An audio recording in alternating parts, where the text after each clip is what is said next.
The human race was created to live together as a bigger tribe. If you can recall the ancient prehistoric times, we lived in larger communities, we lived in larger families, which gradually, with the introduction of more and more advancement of the technology, kept on shrinking. So from very big village kind of community, it came down to extended families living together. Then from extended families it came to joint families, joint family system, and then from joint family system it came down to nuclear family.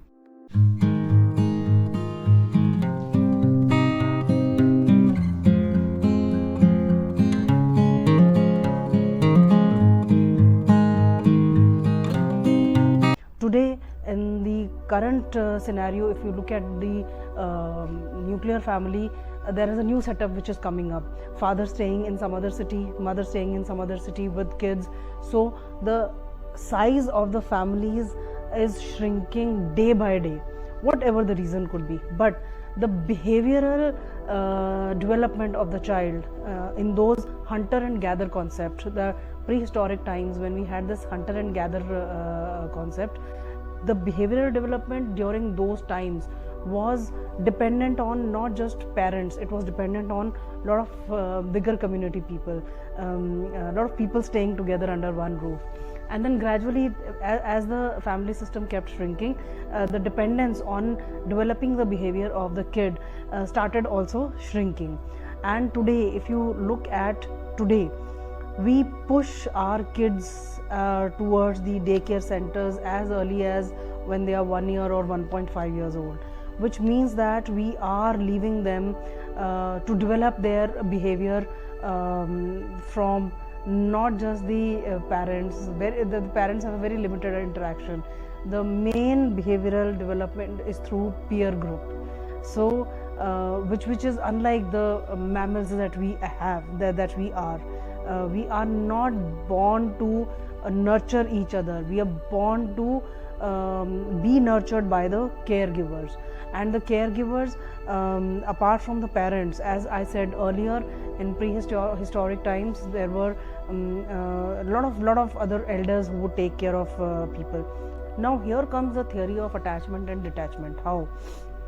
Because living in larger communities would have the behavior of the kids developed in a manner where even if at some point of time, due to any tragedy, the parents would disappear from the scene, they would find it okay to adjust, keeping in consideration that there were other people around. As and when we kept on shrinking the families, today we have more and more kids, more and more children having abandonment issues. The reason is because the kid is abandoned the moment he turns 1 or 1.5 by the mother, not because there is no question of intention of the mother or father. It is the way we have to supplement the income. There are multiple hands which are required, and then of course the aspirations and the way we want to live a comfortable life. Because of that, we have to sacrifice on the most important unit of the family, and that is that little child who needs most nurturing in the initial 7 to 10 years of his age. Let's accept that a major part of parenting today comes from daycare centers, peer group, technical devices like mobiles, laptops and iPads,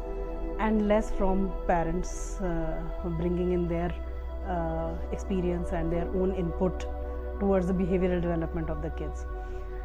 And these commercial centers, these daycare centers, let's accept that they cannot concentrate on teaching the child emotional development, that is attachment, detachment. They can only concentrate on teaching subjects, on making them intelligent, on teaching them the technicalities of the subject.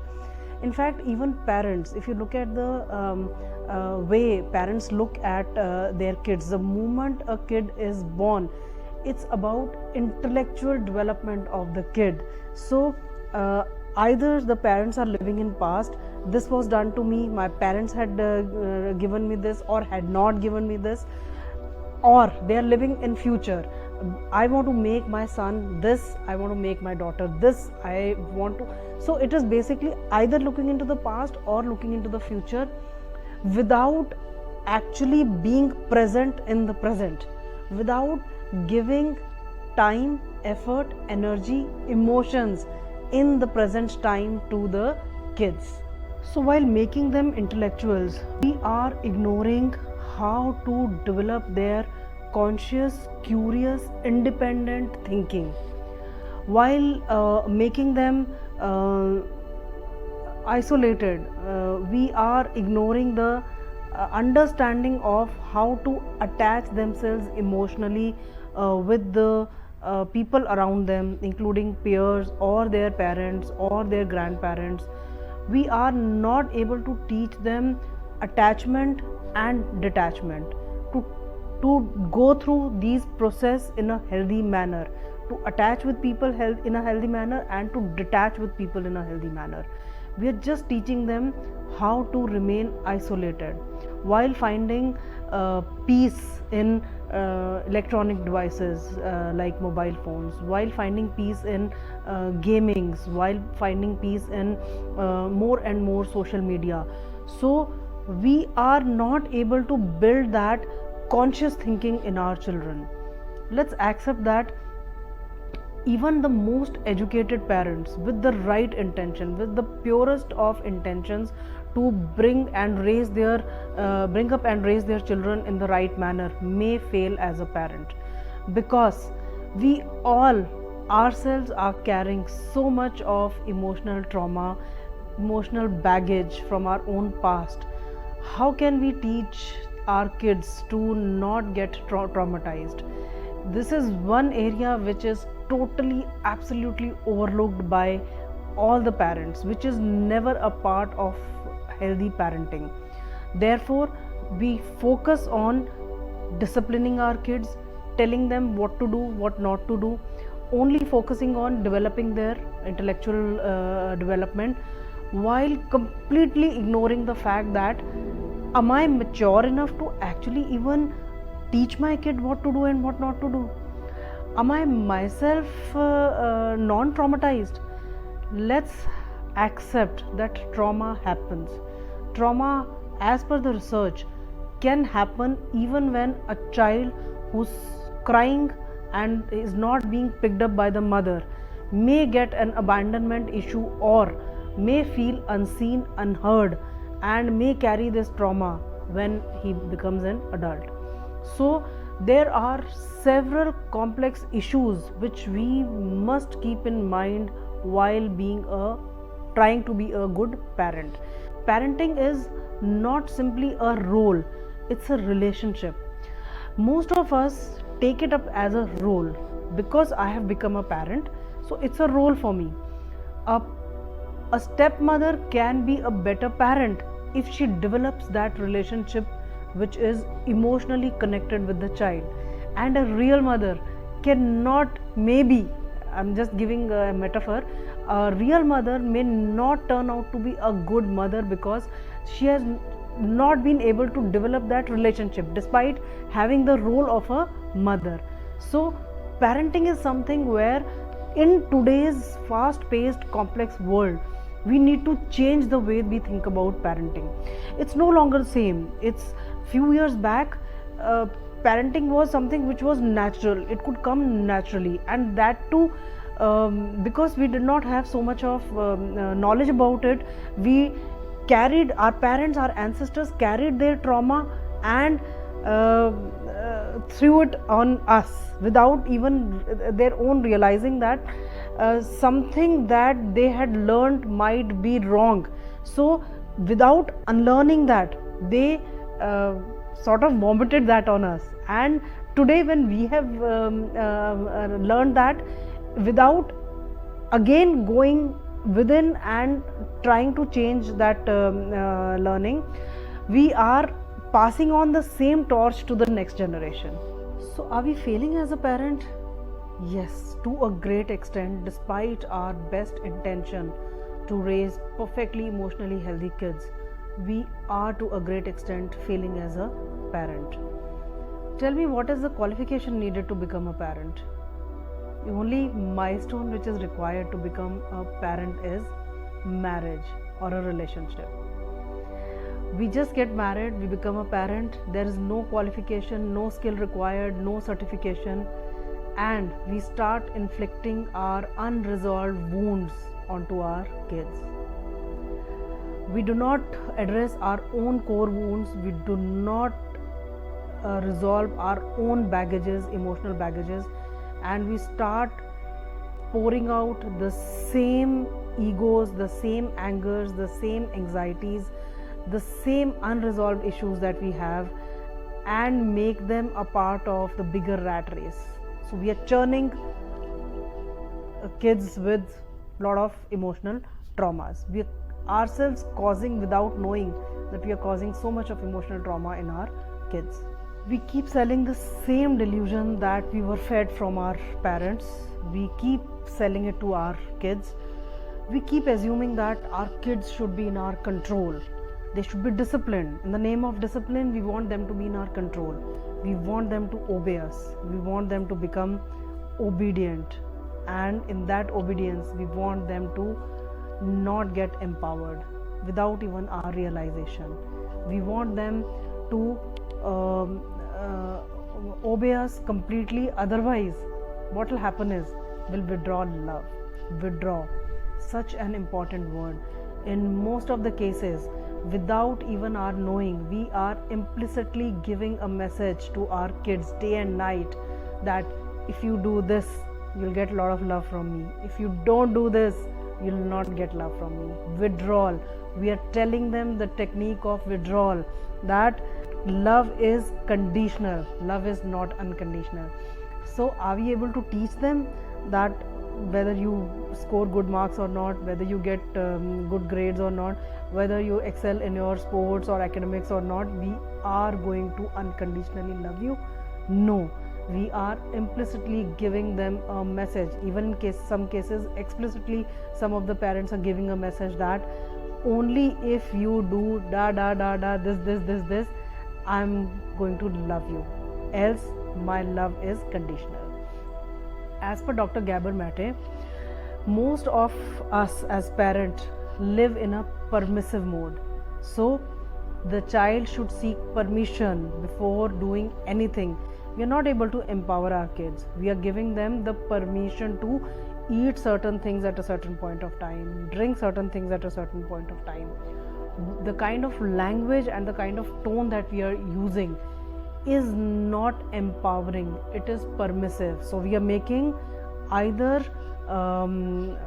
those obedient employees, they'll go on to become obedient employees to their employers, or we are making consumers, good consumers, who would try to fill that hollowness and emptiness that we are giving them during their raising through products, services, expensive products, expensive services. They will be either becoming good employees, or they'll be becoming good consumers. This is what we are aiming for our kids. Hi, Namaste. I'm Dr. Meenu, and I was asked by a few viewers to represent my views on good parenting. So here I am. I started this video on a little stranger notes, discussing about how as a parent what we are doing wrong, where we are failing. So it might be a little disturbing for every parent to be told that we are in permissive mode, we are in controlling and commanding mode with our kids, that we get into withdrawal, which is a manipulative technique, which is not a right technique and a dysfunctional way of bringing up our kids.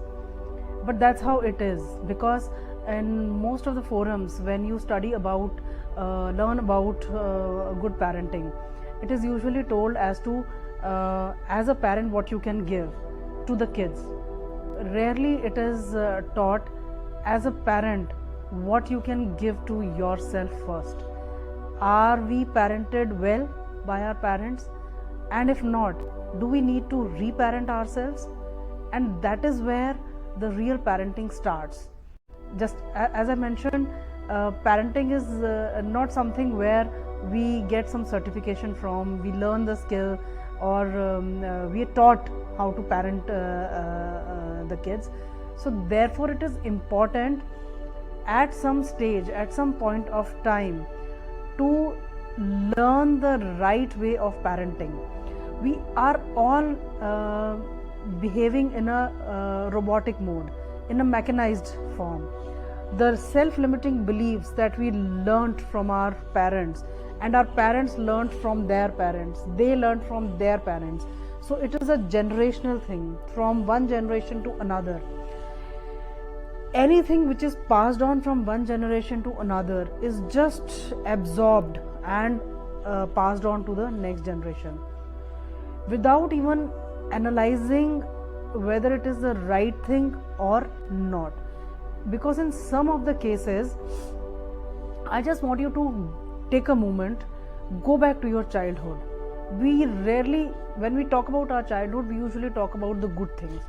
We rarely go deep within to identify those events. They might not be specific events also, they might just be patterns, those patterns which as a child made us feel unseen, unheard, unloved, uncared, unprotected. We might not recall them in our conscious mind, but subconscious mind remembers that, and deep within our subconscious mind they are there. And those patterns we may be passing on to our kids, which are again going to mess up their mind. We might have our own mind messed up. I'll again come back to the same thing. Take a moment, go back to your childhood, think as to what was the kind of relationship your parents carried with each other. If in case one of your parents was alcoholic or verbally abusive, what was the kind of chemistry that they carried with each other? Was your home chaotic? Was it like walking on the eggshells? Was it unpredictable, as in suddenly you had that fear that suddenly one of your parents could go into rage, suddenly there could be argument, or the way you were treated was there was a lot of criticism, blame gaming, finding faults, or your parents were emotionally unavailable. Your dad was too busy with the office, your mom was probably a codependent lady who was too busy pleasing others, pleasing father or in-laws, and she had no time to be emotionally available to you. If you lived in that kind of setup, without your knowing, without your acknowledging, without your even addressing this truth, you're passing on the same kind of symptoms to your kids. So whatever you teach them, how much ever you try to make them a wonderfully intellectual people, you teach them the right skills, you teach them the right subjects, if their attitude remains the way you have lived your life, the way your grandparents have lived your life, the way your ancestors have lived your life, you are passing the wrong torch to your kids. And that is the reason my way of looking at parenting is not about how to discipline them, how to bring mannerism, how to do this. My way of looking at parenting is to first look at yourself as to whether you were parented well or not. And in all likelihood, generations and generations have not been parented well. There should not be any shame and guilt in accepting that several generations have not learnt the art of parenting. And that is why, until and unless we become bold enough, courageous enough to accept that there is a dramatic transformation which is required in true parenting, we will not transform our kids. We cannot make any changes in our kids and thereby in our society. As per the research, we all live with the notion that we all have had a very happy childhood, which is a delusion. We live with that thought process that we had a perfect childhood, and without realizing that we are carrying our own emotional baggages. We are carrying so much of suffering and pain inside of us, so much of traumas inside of us. We might have been passing the same traumas to our kids. Our parents might be unconscious parents. Our parents might be unaware parents. As I said, if in case our parents had alcoholism, their own parents, our grandparents had alcoholism, or verbally abusive ways, or withdrawn kind of ways, or conditional, the love was conditional. So if everything that they received was given to us, and today implicitly without even knowing, we are passing the same thing on to our kids. As per the research, in case you are happy and you enjoy when you're outside your home with your colleagues, with your friends outside of your home, but when you're inside, you're irritable, you're sad, you're disconnected, you do not like too much of communication with your spouse or with your kids, then you definitely have some kind of childhood trauma or generational trauma which needs to be resolved before you want to become a good parent. And as per the studies, when parents, they start understanding themselves, when they start understanding their own childhood, it has a huge impact on the way they become better parents towards their kids. So again, take a moment, go back to your childhood, see if your parents had criticized you, they blamed you, they made fun of you, ridiculed you, they made you feel guilty and shameful if you said no to them at any point of time. If your parents sort of manipulated you, in the sense, manipulation as in not in a negative manner, but yes, manipulation is manipulation, without even knowing that they were manipulating you, they withdrew the love. So withdrawing love is a form of manipulation. So if you complied to their demands, you received all the love. If you did not comply to their demands, the love was withdrawn, the money was withdrawn, the power to take decisions was withdrawn. You could not go out with your friends because you did not comply to their commands. So if you think of your childhood in those terms, or if you think that you had a childhood where you were just made to feel unseen, unloved, your emotions were not honored, you did not feel protected, your parents did not give you emotional fulfillment, they were not emotionally available to you, or they were physically or mentally abusive, they were verbally abusive, go back to your childhood, think of all those moments. If you become aware of all those behaviors, it becomes easier for you to empower yourself to not repeat those patterns with your kids. In all likelihood, if you have faced any kind of childhood trauma, you will pass on the same trauma to your kids. So my dears, if at any stage you feel that you are wounded, you're yourself wounded from inside, your self-worth was destroyed by your caregivers, you do not have self-love, you cannot become a good parent. To become a good parent, first build a good relationship with yourself. Learn to love yourself. Learn to appreciate yourself. Learn to take care of yourself. Once you remove those wounds, once you take care of those wounds, once you heal those wounds buried deep inside of you, you build a good relationship with yourself, which eventually makes you build a better relationship with your kids. If you're in a complaining mode, if you're criticizing either your spouse or your kids, you're anyways not doing a good job as a parent. If you want to do a good job as a parent, first build a good relationship with yourself. Now, if I have to talk about how do you actually implement small measures towards ensuring that you give a good environment, good atmosphere to your kid after you have healed your own childhood wounds, after you have built a good relationship with yourself.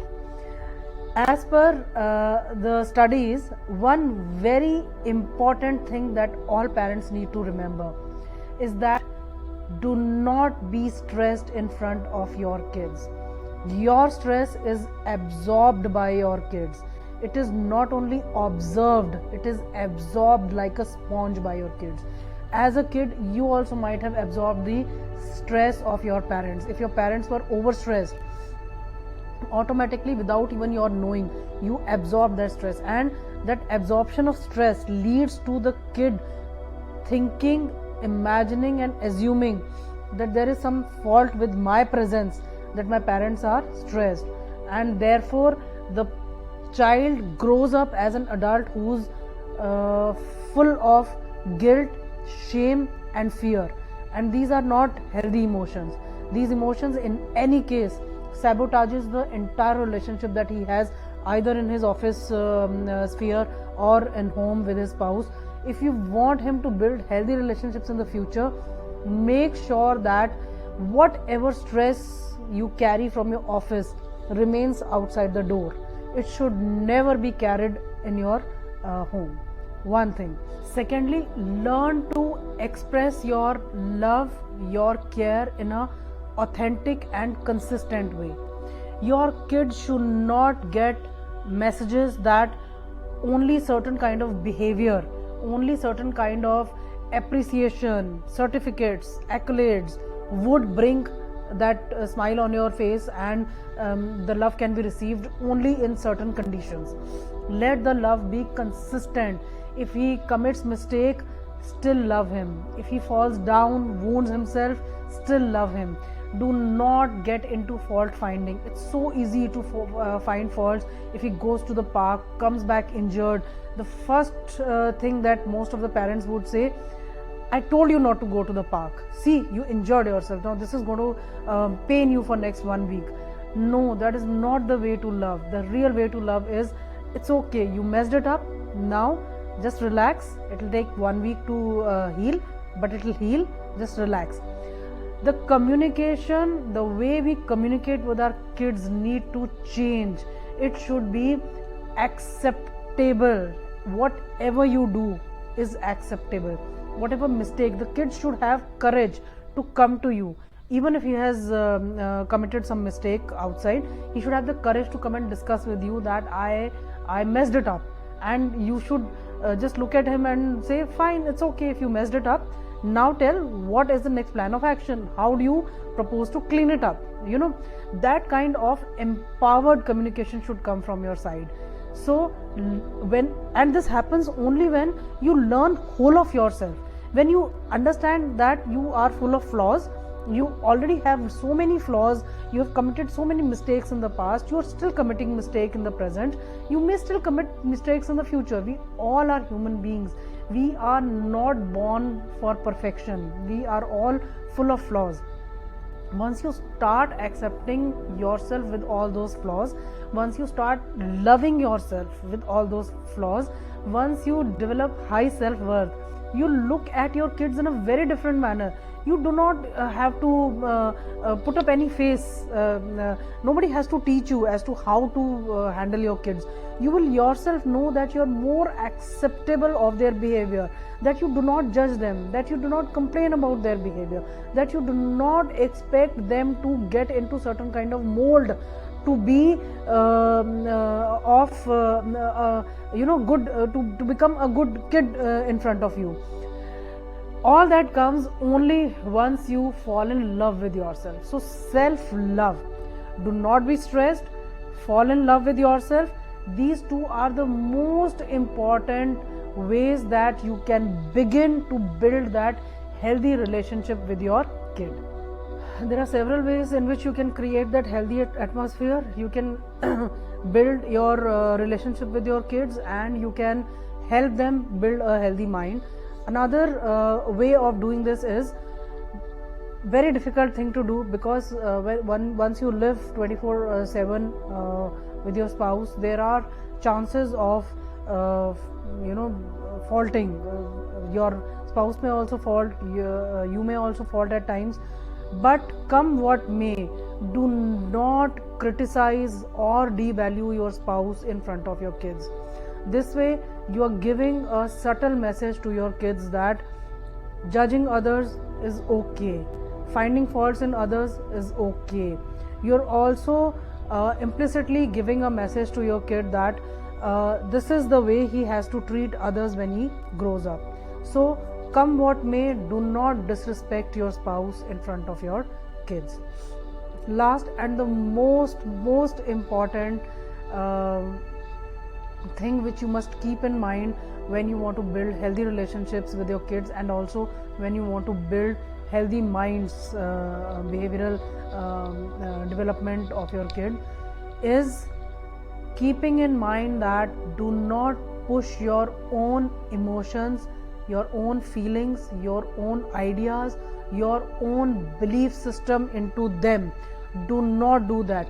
If you do not like a particular religion, do not give any kind of judgment about a particular race, religion, color, anything, because you are building his faith about a particular religion, about a particular race, about particular color, about particular body shape, whether somebody is fat, tall, dark, whatever it is. Once you talk in those terms, you are already messing up his mind. You are already teaching him all the wrong things. So instead of pushing your ideas, instead of pushing your thoughts, learn to empower him. Empower him in the sense, learn to let him develop his own ideas and beliefs. So by saying that, for a girl, the girl has to take the responsibility of home once she gets married. So a girl has to be nice, a girl has to have patience, a girl must tolerate all the wrong behavior. Does it mean that you are teaching your daughter that you must put up with all the crap, you must put up with all the nonsense, you must put up with all the toxic people once you get married? Most of the families do that. Most of the families actually end up telling their daughters, teaching their daughters that you are a woman, and as a woman you should be full of patience, without giving the other side of the story, that in case you should have patience, you should have love, you should have compassion, you should have hardworking capability, but in case you get into a toxic family, learn to always detach yourself. Learn to understand when to attach with people and when to detach, and when to walk away. So only giving one side of the story is not building a healthy child. If you want to build a healthy child, remember that you have to not push your ideas. For example, telling your boys do not cry, they should not cry, they should be bold enough, is like telling him there is no place for vulnerability in this world. You should never be vulnerable. What a dysfunction way of bringing up your son. You must honor his emotions. If he is emotional, it's okay. Every man has the right to cry. This is all which has been since generations that we are passing on from one generation to another. Men should be like this, female should be like this. No, when all the roles have been merged, when women are working, when men are taking care of home, taking care of kids, when all the roles have merged together, it is time to merge those beliefs also. Let's not pass on any kind of idea or self-limiting beliefs that we are carrying in our mind to our kids. We might be sabotaging their own thinking, their own growth, their own development, their own behavior. I hope, my friends, this video has given a little insight, a little perspective into what exactly is to be done to ensure that we bring up healthy kids. It's not just limited to teaching them what to do, what not to do. It is going within and first learning as to what kind of parenting I got, and if I learned something wrong, should I unlearn it? Can unlearning help me develop better relationship with my kids? And if it can, why not? Because we are not just healing ourselves, we are healing the next generation to come. Thank you for watching this. See you in the next video. Namaskar.